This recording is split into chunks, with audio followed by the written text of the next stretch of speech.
Bienvenue dans Comme toujours, très heureux de vous retrouver comme chaque semaine dans ce rendez-vous de la Newsroom consacré aux images qui ont fait l'actualité, mais au travers du prisme de la communication. Nous allons tenter de lire ensemble entre les lignes de l'information parce que ne l'oublions pas, la chose la plus importante en communication, c'est d'entendre ce qui n'est pas dit.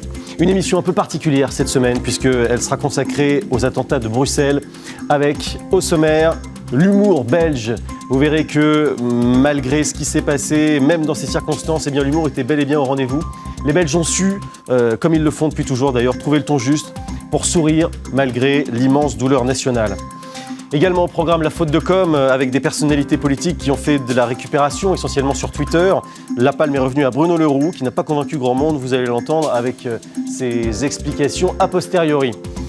Et puis l'image de l'islam, elle est contaminée, on le voit bien par les islamistes. L'amalgame se fait de plus en plus souvent, de plus en plus ouvertement.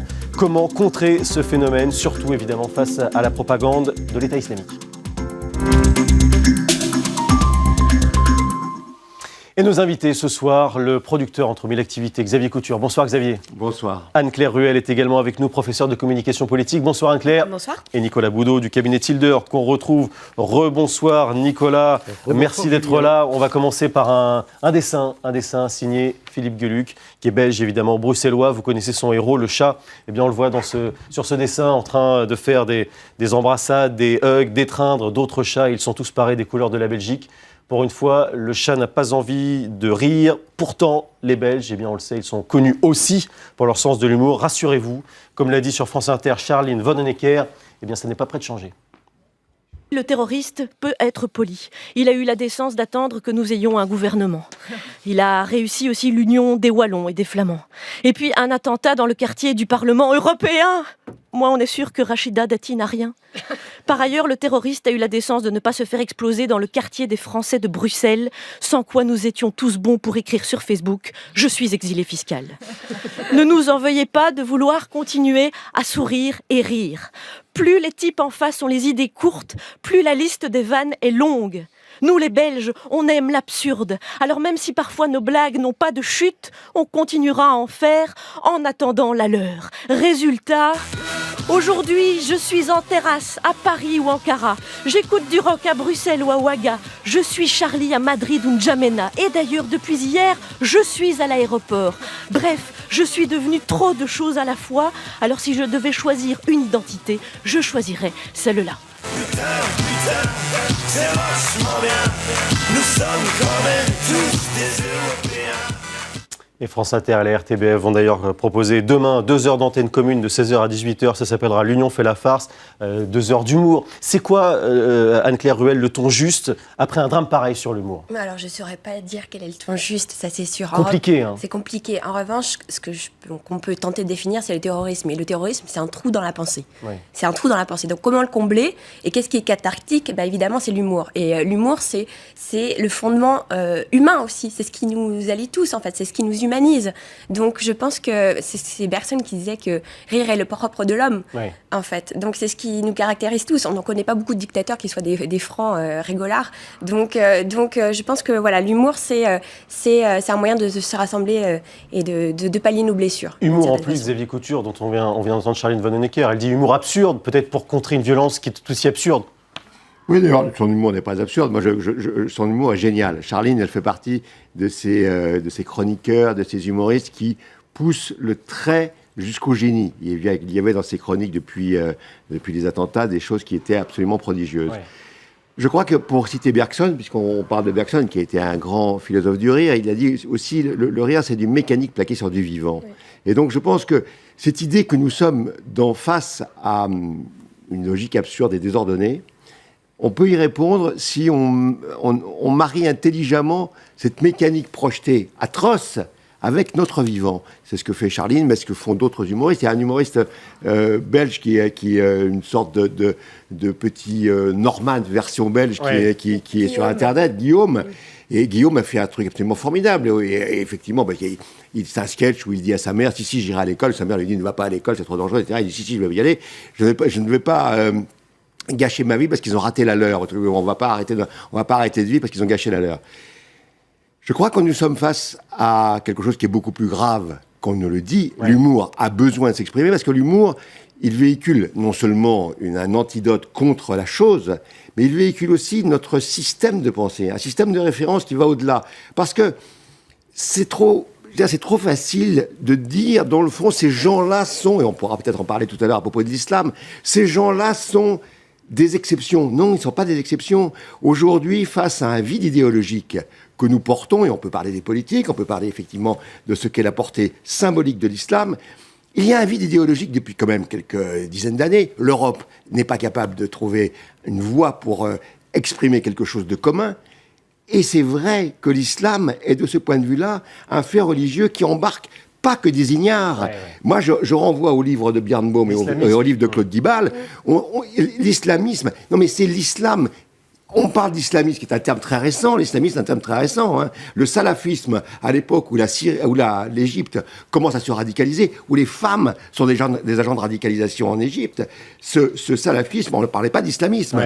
On est dans une projection où l'identité des individus passe par un espoir collectif. Cet espoir collectif qui devient un peu politique, se trouve s'agréger à une religion. Mais le fait, il faut l'analyser dans sa complétude. C'est compliqué. C'est pas évident de trouver le bon ton sur l'humour. C'est pas évident non plus pour la presse de trouver le bon équilibre sur les images qu'elle propose. Vous allez voir par exemple la une du soir en version numérique. Dans un premier temps, la une, c'est une photo où on voit ici des victimes avec des blessés. Il y a eu tellement de réactions choquées, figurez-vous, que le soir change sa couverture et choisit de montrer des fleurs, d'aller sur les hommages. Et le lendemain, la une papier sera aussi dans le registre de l'émotion. Nicolas Boudot, il y a un temps pour les choses. Il y a d'abord le temps de l'émotion et ensuite, enfin c'est ce qu'on a ressenti là, et ensuite, parce que la Belgique était touchée au cœur, alors que le Parisien d'ailleurs, en France, lui, a publié justement cette photo des blessés. Pour la Belgique, c'était trop tôt d'aller sur ce terrain-là. Oui, c'était peut-être trop tôt. Et puis les images déjà vues, peut-être que les journalistes belges se sont dit on est allé directement sur l'horreur des faits en France. Nous, on va d'abord passer par le temps de l'émotion, par le temps du deuil, avant de se poser des questions à front renversé. Pour rebondir sur ce qui a été dit avant, moi je veux y aller de ma citation aussi, de Bergson, qui disait que la politesse était, que l'humour était la politesse du désespoir. Ouais. Et que fondamentalement, les Belges ont su faire ce qu'il fallait pour donner de l'émotion, réagir avec humour et finalement se remettre dans la vie assez vite. Oui, de façon effectivement très très impressionnante dans les heures qui ont suivi. Il y a eu aussi les réactions officielles, les réactions institutionnelles. Là aussi, c'est toujours intéressant de voir ces images et d'essayer un petit peu de les comprendre. Fait rarissime, le roi a pris la parole. Mesdames et messieurs, aujourd'hui, notre pays est en deuil. Pour chacun de nous, ce 22 mars ne sera plus jamais une journée comme les autres. Les vies brisées, les blessures profondes, ces souffrances sont celles de tout notre pays. Mathilde et moi partageons votre peine, vous qui avez perdu un proche ou qui avez été blessé par les attentats lâches et odieux d'aujourd'hui. Le moins qu'on puisse dire, Anne-Claire Ruel, c'est qu'on est ici dans l'austérité, mais c'est sans doute le ton juste. Oui, c'est le ton juste, c'est-à-dire qu'on a besoin d'une figure, là en l'occurrence c'est le roi, mais c'est une figure un peu patriarcale, qui vient parler à son peuple. Ouais, et avec la photo de sa femme, avec la photo de sa femme, justement le côté un peu très justement patriarcal, quoi, de la nation. Et même si c'est une forme de monarchie, c'est quand même de la démocratie compassionnelle aussi. Donc c'est exprimer son émotion et montrer le soutien au peuple belge. C'était important qu'il soit là. Ouais, en France, Xavier Couture, le moment un peu institutionnel, c'était le discours du Congrès. C'était François Hollande qui s'était exprimé. On voit que d'un côté, il y a la monarchie réelle, et puis ensuite, chez nous, une espèce de monarchie républicaine. Avec monarchie républicaine, c'est symbolique. Toute la banquetelle, pour citer Pascal maintenant, de l'événement. On va peut-être entendre aussi le Premier ministre belge, parce qu'on va voir que le registre ici est très très différent. Le Premier ministre belge, lui, il n'hésite pas justement, comme vous le disiez, à montrer ses émotions. Écoutez. Nous savons qu'il y a en toute hypothèse de nombreux morts, de nombreuses personnes blessées, parfois gravement. Je voudrais vous indiquer que dans ce moment de tragédie, dans ce moment noir pour notre pays, plus que jamais, je veux appeler chacun à faire preuve de calme, mais aussi de solidarité. Nous sommes confrontés à une épreuve difficile, et nous devons faire face à cette épreuve en étant unis, en étant solidaires, en étant rassemblés. On entend bien Xavier Couture, la voix qui tremble. Quelqu'un qui, comme ça, d'officiel, qui montre son émotion, c'est quoi? C'est de l'humanité ou de la vulnérabilité, pour ne pas dire peut-être du désemparement, et ça peut être interprété comme de la faiblesse? Je pense qu'il y a une double réaction. Je trouve que le discours est assez... une portée politique incontestable, il est dans la dignité de sa fonction. La manière de l'exprimer reflète un choc personnel. Je pense qu'il y a les deux niveaux de lecture. Il y a effectivement ce qui est dit. Ce qui est dit, c'est ce qui doit être dit par le Premier ministre. Par ailleurs, le Premier ministre est un être humain et chacun réagit à sa façon. Le roi des Belges, qui n'est pas un grand bavard, réagit avec une espèce d'austérité, vous l'avez dit, qui est propre à sa personnalité. Je pense que Charles Michel, qui est je crois, à la fois plus jeune et plus sensible à l'horreur de la chose, a un discours qui est un discours de politique incontestable. Il a une manière de l'exprimer qui correspond à une douleur personnelle à laquelle, moi, je pense, on ne peut pas prêter autre chose que d'une grande sincérité. Bien sûr, ça, personne n'en doute, mais Nicolas Boudot, on peut remarquer que Manuel Valls, qui a été confronté aussi à l'horreur, était dans une posture qui était différente. On n'imagine pas une seconde la voix tremblante de Manuel Valls, qui était au contraire, avec Bernard Cazeneuve, dans des postures très très martiales, dans la dureté, dans la fermeté. Bon, on n'imagine aucun Premier ministre, d'ailleurs, de l'histoire de la Ve République, être dans la situation de Charles Michel. On joue à front renversé par rapport aux institutions. Nous sommes une république, mais nous agissons comme une monarchie républicaine. Et le monarque, qu'il soit le président de la République ou le Premier ministre, puisqu'on a en plus une monarchie républicaine bicéphale, ne peut pas faillir. Et quand on est infaillible ou quand on considère qu'on ne peut pas faillir, eh bien, on peut difficilement montrer une émotion, montrer une sensibilité. C'est quasiment la fonction qui vous l'interdit, même si on peut véritablement imaginer que, quels que soient les premiers ministres ou les présidents de la République, ils ressentaient tous des émotions quand ils ont été confrontés à des drames ou à des tragédies. Il n'en demeure pas moins que la fonction vous déshumanise finalement. Et c'est probablement dommage parce que montrer ses émotions, quand on est un homme ou une femme politique, quand on est parfois en retard dans les sondages, ça vous permet de vous rapprocher du peuple, de vos électeurs, des citoyens qui ressentent, eux, pour le coup, la même chose que vous. C'est vrai, mais moi, je voudrais juste rebondir sur ce qui vient d'être dit. Il y a un événement de l'histoire de France qui est évidemment assez ancien, vous n'étiez pas né, mon cher, mais qui est le moment de l'OAS, des attentats et de la République qui vacille, avec un Michel Debré qui prend la parole au moment du putsch des généraux.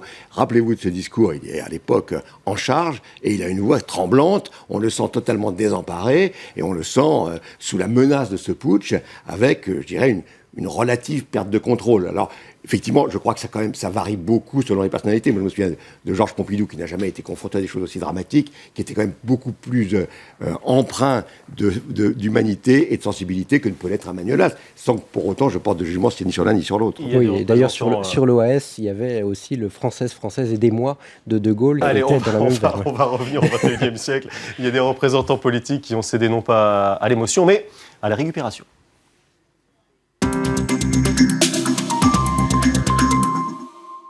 Alors il fallait aller sur Twitter pour lire tout ça. Il y a d'abord eu Robert Ménard qui réagit pour dire qu'on n'est pas ici face à des néo-nazis. Pour tout ce qu'on voit là, c'est quelques minutes après les attentats. Donc on est vraiment encore dans le tempo de la stupeur. Et pourtant, il y a ces tweets qui tombent. Aussi Nadine Morano qui polémique sur le coût de la campagne anti-racisme, campagne qui avait été sortie quelques heures plus tôt. Il y a Laurent Wauquiez qui revient également sur son idée de détention préventive des fichiers S. Et puis surtout, il y a Bruno Le Roux, le patron des députés socialistes, qui traite d'irresponsables les sénateurs de droite parce qu'ils bloquent le texte sur la déchéance de nationalité. Et alors Bruno Le Roux, évidemment, il a été très très critiqué pour ce tweet. Il est venu ensuite sur LCI pour expliquer ceci. C'était avec Arlette Chabot. Oui, je regrette le moment où je l'ai fait, bien entendu. J'étais dans le débat de l'après-midi. Dans cette recherche d'une solution pour la révision constitutionnelle, et j'ai fait ce tweet à un moment où il ne devait y avoir que la compassion face à l'horreur. Alors vous l'avez entendu sur LCI, et il a bien dit qu'il a fait ce tweet au mauvais moment, sauf que la veille, sur France 3, il avait eu recours à une autre excuse, écoutez. Je regrette ce tweet que j'avais préparé hier soir pour le débat de cet après-midi au Sénat, et qui est parti au moment où il y avait ces attentats, et je regrette la confusion qui a pu être celle d'un tweet où je ne fais pas référence d'ailleurs à Bruxelles. Vous l'aurez noté. Ensuite, je condamne bien entendu les attentats. Anne-Claire Reuel, ça s'appelle vraiment sortir les avirons, cette histoire. Ah oui, là on rame, mais on rame de manière désespérée. C'est évidemment de la communication qui est complètement ratée. Au-delà de ça, ça traduit quand même une forme de déconnexion totale de certains hommes politiques avec ce que peuvent vivre et ressentir les Français et bien au-delà, voilà, les Européens face à ces événements. C'est ça qui est le plus troublant, c'est qu'on a l'impression que la langue politique s'est tue. Et elle ne dit plus rien à personne. Il y a un pouvoir vertical, un peu infantilisant qui s'effondre. Il y a un nouveau monde qui est en train de se créer, mais qui patine et qui peine à naître. Et voilà, on a ce genre de sortie alambiquée, à essayer de sortir les rames et peiner voilà, dans tous les sens. Et quoi qu'il arrive, c'était une erreur de communication.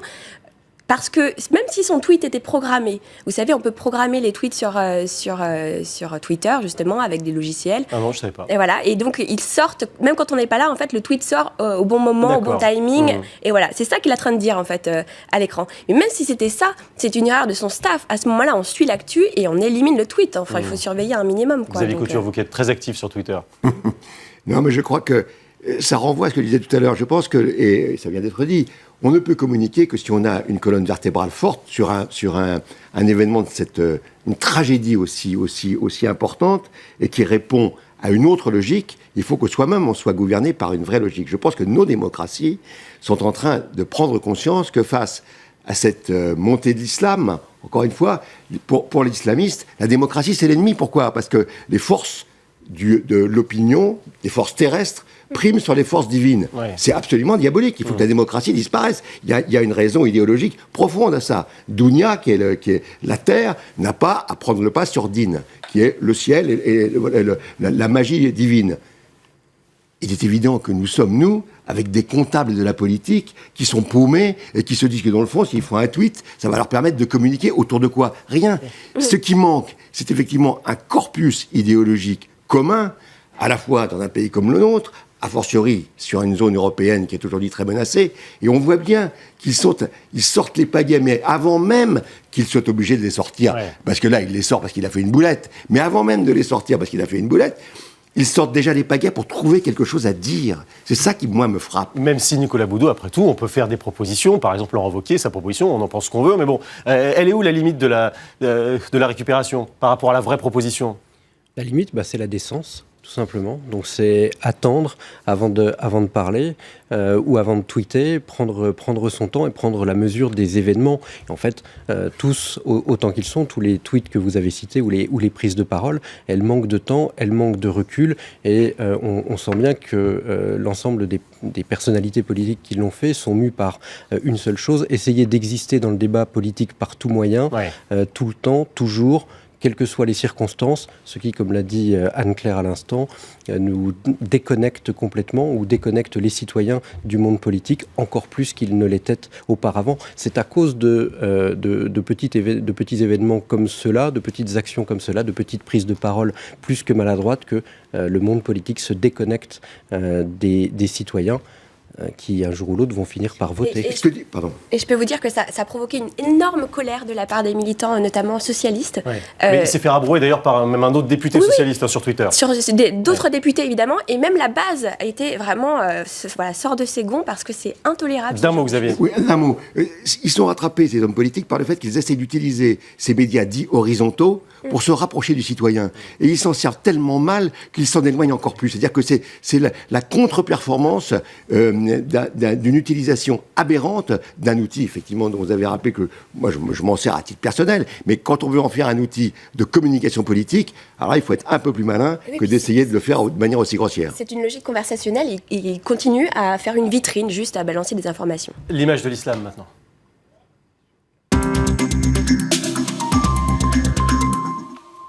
L'image de l'islam est toujours en lien avec Twitter parce que, je ne sais pas si vous le savez, mais le trending topic, comme on dit, c'est-à-dire la tendance qui émerge sur Twitter, quelques heures après les attentats, je ne sais pas si vous le saviez, mais le trending topic, c'était celui-là, Stop Islam, arrêtez l'islam, mettons fin à l'islam, avec évidemment tout ce que ça comporte d'amalgame entre islam et l'islamisme. Cela dit, au-delà de ça, Xavier Couture, on se rend bien compte à quel point l'image de la religion islam est très abîmée par toutes ces horreurs. Comment faire pour retourner les choses? Sur quoi communiquer? Qui doit parler? Que dire?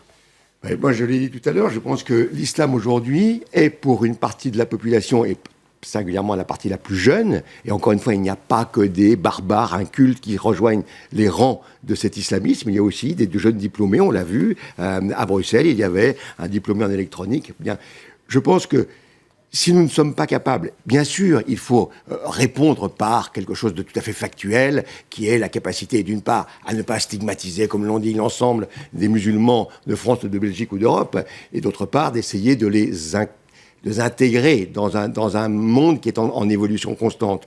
Néanmoins, je répète que l'islam est un corpus idéologique, et qui est devenu un corpus idéologique et politique et économique à cause de l'État islamique, auquel on ne peut pas répondre uniquement en le montrant du doigt, en disant il y a les mauvaises et les brebis galeuses, et puis il y a le bon troupeau à côté. Ouais. C'est beaucoup plus complexe que ça. Il faut que l'Europe, il faut que les politiques, il faut que l'ensemble des intellectuels trouvent le moyen d'émettre quelque chose qui soit au-delà du discours réactionnaire un peu stupide. Il y avait eu, après les attentats de novembre, quelques prises de parole directement de certains blogueurs, musulmans d'ailleurs, qui s'étaient exprimés de façon assez nette et franche, et on n'avait pas forcément l'habitude de voir ça. Regardez par exemple. Donc moi je m'adresse à tous les musulmans, à tous les musulmans de France. Protégeons notre belle religion. Allons traquer ces imposteurs qui se font passer pour des musulmans en tuant des gens. Ça, je vais vous dire une chose, c'est pas les autorités qui vont faire le ménage, c'est nous musulmans qui allons à la mosquée, qui allons à la Gémoura, nous musulmans qui prenons les valeurs de la République. C'est à nous de faire le ménage. Donc, rebellons-nous, montrons à tous ces gens, même si on n'a rien à se justifier, parce que les plus intelligents sauront que l'islam c'est pas ça.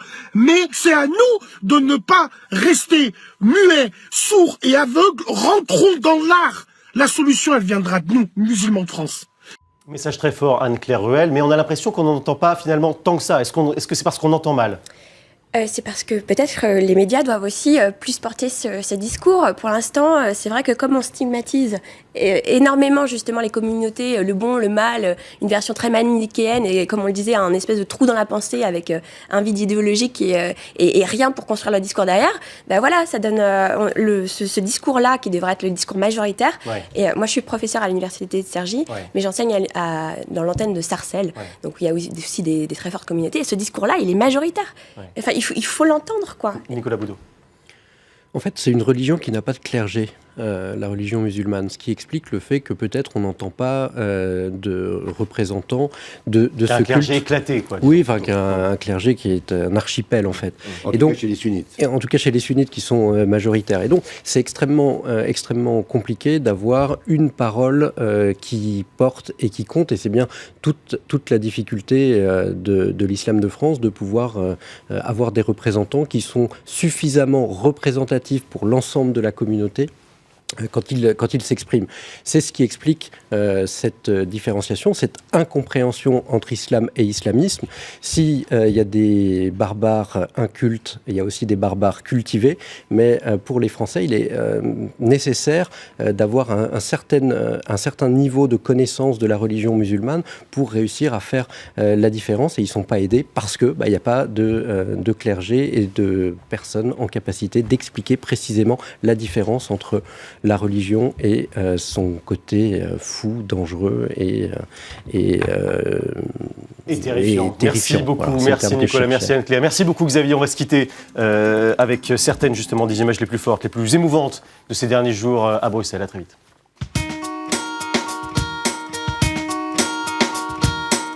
Le ciel est un peu gris, ces temps-ci, le ciel est un peu gris, par ici. Bruxelles ruisselle dans les ruelles, Bruxelles maquillée à la truelle. La lumière est dans l'ombre, ces temps-ci on nage dans le sombre, par ici.